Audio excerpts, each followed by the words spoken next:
हिमाचल में operation lotus नहीं चलेगा। ये बात शिमला लौटने पर मुख्यमंत्री सुखविंदर सिंह सुक्खू ने कही। उन्होंने कहा कि वो 7 दिन दिल्ली में क्वारंटीन रहे। सारे विधायक घूम रहे हैं। उन्होंने कहा कि हिमाचल में सेवा भाव वाला लोटस चलेगा। वहीं पूर्व मुख्यमंत्री जयराम ठाकुर ने कहा था कि सुक्खू सरकार को लेकर अनिश्चितता बनी रहेगी। वहीं मुख्यमंत्री सुखविंदर सिंह सुक्खू 12 दिन बाद शिमला लौटे हैं।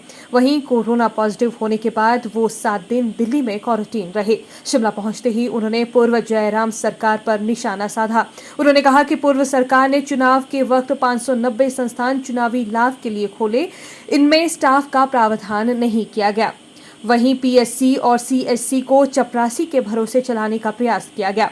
मुख्यमंत्री ने कहा कि राजनीतिक लाभ के लिए संस्थान खोले गए। एक सवाल के जवाब में मुख्यमंत्री ने कहा कि हम चाहते हैं कि बीजेपी कोर्ट जाए ताकि हम कोर्ट में बता सकें कि 5 साल में सभी भर्तियां कोर्ट में फंसी रही। स्टाफ नहीं होने के बावजूद सरकार ने गैर जरूरी दफ्तर खोल दिए गए हैं। उन्होंने कहा कि सीमेंट प्लांट और ट्रक ऑपरेटर यूनियन के बीच जो विवाद चल रहा है उसे आपसी सहमति से जल्द सुलझा लिया जाएगा। पिछली जो सरकार थी जयराम जी की, उसकी विडंबना देखिए। 4.5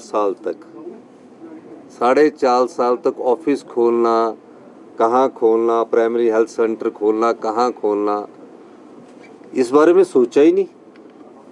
और जब चुनावों का वक्त आया तो 590 संस्थान खोल दिए। इतने संस्थान जितने भी प्रदेश के पिछले मुख्यमंत्री रहे हैं उन्होंने भी नहीं खोले। और संस्थान कैसे खुले? प्राइमरी हेल्थ सेंटर पीएन के द्वारा चलाए जा रहे थे। किसके द्वारा? पीएन के द्वारा चलाए जा रहे थे। और कईयों की नोटिफिकेशन हुई है, स्टाफ ही नहीं है। कोई भर्तियां हुई इन संस्थानों में, 590 संस्थानों में। जब इसका कैलकुलेशन किया गया कि इन संस्थानों को जब खोला जाए तो उसके लिए 3000 करोड़ रुपया की जरूरत है। प्रदेश में 75,000 करोड़ रुपए का बोझ है। आपने 3000 करोड़ का प्रावधान करना था। डबल इंजन की सरकार बोलते थे, रिवाज बदलने की बात बोलते थे। आपने 3000 करोड़ का इन संस्थानों को खोलने के लिए प्रावधान करना था। अब कोई मेडिकल हेल्थ इंस्टीट्यूशन पीएन चलाएगा, कोई सीएससी एक डॉक्टर चलाएगा। ना एक्सरे की मशीन है, ना सिटी स्कैन की मशीन है आपकी, ठीक है, गवर्नेंस नाम की चीज नहीं थी। आप संस्थान खोल के राजनीतिक रोटियां तो सेक रहे थे, लेकिन लोगों ने उन संस्थानों खोलने के बाद भी, 590 संस्थान खोलने के बाद भी जनता ने आपको नकार दिया। मेरे विधायक दल की बैठक हुई, सभी 40 विधायक आए। 5 विधायकों की कमेटी बनी। हर्षवर्धन चौहान जी, संजय रतन जी, मोहनलाल ब्राक्टा जी, भवानी पठानिया जी और एक और विधायक थे। 5 की विधायक सबने स्टडी किया, रिपोर्ट्स मंगाएगी कितने प्राइमरी हेल्थ सेंटर में। तो 30 और 25-30 हेल्थ सेंटर में कोई पीएन भी नहीं है। बाकी में कुछ जगह पीएन तो रखे इन्होंने। अब ठाकुर जयराम जी को अपने विधानसभा क्षेत्र में संस्थान खोलने थे, अच्छी बात थी। लास्ट के दिनों में खोलने की क्या जरूरत थी? आप वहाँ डॉक्टर भी लगाते, नर्स भी लगाते, कंपाउंडर भी लगाते, कोई नहीं लगाया। और अब जो एसडीएम कार्यालय खोले उनकी नोटिफिकेशन हुई, एसडीएम तक नहीं बिठाया। अब इन लोगों से ये पूछा जाना चाहिए जो सत्ता में थे कि 590 संस्थान आपने खोले हैं, ये गुनाह किया है हिमाचल की जनता पर। इन्होंने हिमाचल की जनता पर 3000 करोड़ रुपए का बोझ डालने का कार्य किया इन लोगों ने। हम जनता की अदालत में पूछेंगे कि जब कभी कोई संस्थान खोलना हो तो क्या उसमें कर्मचारी और अधिकारियों की जरूरत नहीं होते? क्या सीएससी खोलनी हो, पीएससी खोलनी हो, क्या उसमें डॉक्टर नहीं लगने चाहिए? उन्हीं सीएससी से, पुराने सीएससी से डॉक्टर उठाकर वहां लगा दिए गए और जो पुराने संस्थान चलते थे उनको भी कमजोर कर दिया गया। भारतीय जनता पार्टी को इस बात का जवाब देना चाहिए।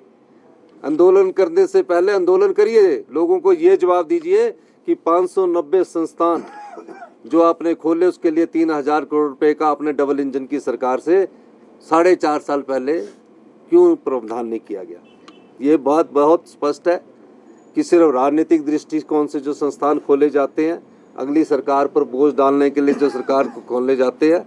हमने इसीलिए कहा है, हम सत्ता के लिए नहीं आए हैं, हम व्यवस्था परिवर्तन के लिए आए हैं। हम उन संस्थानों को भी खोलेंगे लेकिन पहले उसमें कर्मचारियों का सिलेक्शन करेंगे, नियुक्ति करेंगे और उसके बाद आगे की बात करेंगे। आपको बिल्कुल अपनाना चाहिए। हम तो चाहते जल्दी कोर्ट जाए ताकि कोर्ट में हम बता सके ये नोटिफिकेशन है, कौन सा कर्मचारी की नियुक्ति कब हुई, कब सिलेक्शन हुई। एक भी इंटरव्यू तो इनसे होते नहीं है। अगर इन संस्थानों को खोलने के लिए आप तो सब पत्रकार बंधु है, जितने रिजल्ट एसएसबी में फंसे हुए हैं, कोई रिजल्ट इनका पिछले 5 साल में नहीं आया, कोई इन्होंने नियुक्तियां नहीं की, तो संस्थान खोलने के लिए स्टाफ कहाँ था ये मुझे बताना चाहिए उन्हें। और आप करिए, हाई कोर्ट में जाइए, हाई कोर्ट में हम जनता की अदालत, हम तो खुद जनता की अदालत में जाना चाह रहे हैं, बताना चाह रहे हैं कि कितना बड़ा धोखा आपने हिमाचल की जनता के साथ किया, अपने विधानसभा क्षेत्र के लोगों के साथ किया। संस्थान खोल दिए, कर्मचारी है ही नहीं, पैसा है ही नहीं, बजट में आपत्तियां हुई है। देखिए, जनता की भावनाएं और प्यार ही सही मुहूर्त होता है।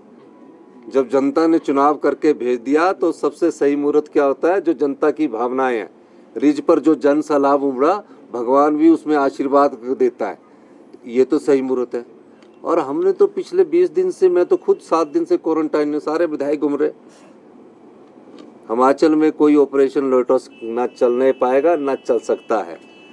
हिमाचल में सिर्फ काम वाले और सेवा भाव वाला लोटस चलेगा कि हम सब लोग काम और सेवा भाव से काम करें। 4.5 साल से 5 साल हमारे जयराम ठाकुर जी मुख्यमंत्री रहे हैं।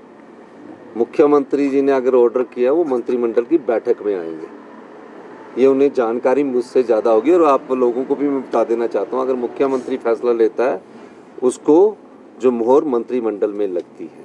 विधायकों ने सिर्फ अनुमोदन किया, मेरे सामने लाया है। सर, सेशन कब तक हो जाएगा और मंत्रिमंडल विस्तार कब तक उम्मीद करेंगे? मंत्रिमंडल विस्तार भी करेंगे और सेशन भी करेंगे, आपका सहयोग भी लेंगे। आपको क्रिसमस की बहुत बहुत भाजपा ने एक और बात की है, मामला है उसको लेकर उन्होंने कहा कि जब हमारे समय में पेपर लीक हुए थे तो हमने सीबीआई को दिया था, और क्या नई सरकार भी इस पूरी जांच के बाद सीबीआई को देगी? ये नहीं कि सरकार का पाया हुआ स्यापा है ये मेरा नहीं है, ये स्यापा नहीं कि सरकार का पाया हुआ। कैसे?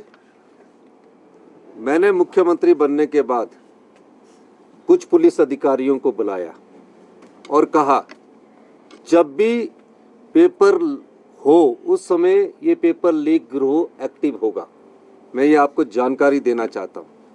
25 तारीख को जो जूनियर ऑफिस असिस्टेंट का पेपर था और वो ट्रैप में आ गए, और जो उनका टाउट था वो कह रहा है कि मैं भी इसी प्रकार नौकरी लगा हूँ। मैंने नहीं कहा, उसने कहा। तो बीजेपी की जो जयराम ठाकुर की सरकार पिछले 4 साल 5 साल से थी, उसमें ये धंधा चल रहा था। धंधा पकड़ में तब आया जब पुलिस भर्ती मामला हुआ और सिलेक्शन के बाद उसका भांडा फोड़ हुआ। इन्होंने तब बोला इसको कैंसिल किया। हमने तो पकड़ लिया पेपर होने से पहले। ये आपकी कारगुजारी है, ये आपकी करतूतें हैं जिनको हम साफ कर रहे हैं। हम सत्ता में इसीलिए आए हैं कि इन कारगुजारियों को, इन करतूतों को साफ करें। हम सत्ता नहीं, व्यवस्था परिवर्तन के लिए आए हैं। देखिए, मैंने एक चीज़, अब सीमेंट प्लांट और ट्रक ऑपरेटर्स यूनियन के बीच में मामला है। आज ही सेक्रेटरी इंडस्ट्रीज की पिछली कमेटी मिली, मैं उनसे फीडबैक लूँगा। लेकिन मैं एक बात कह देना चाहता हूँ कि हिमाचल में जो भी सीमेंट प्लांट है, हिमाचल के लोगों को, मेरी विभाग से बात हुई है, आने वाले समय में सीमेंट सस्ता मिलेगा। ये मामला उससे जुड़ा हुआ नहीं है, ये मामला ट्रक ऑपरेटर्स और कंपनी के बीच है। वो आपसी सहमति बना रहे हैं। सरकार उस पर लॉ कानून व्यवस्था पर पूरा ध्यान रखे हुए है और आपसी सहमति बनेगी, आपको बता दी जाएगी।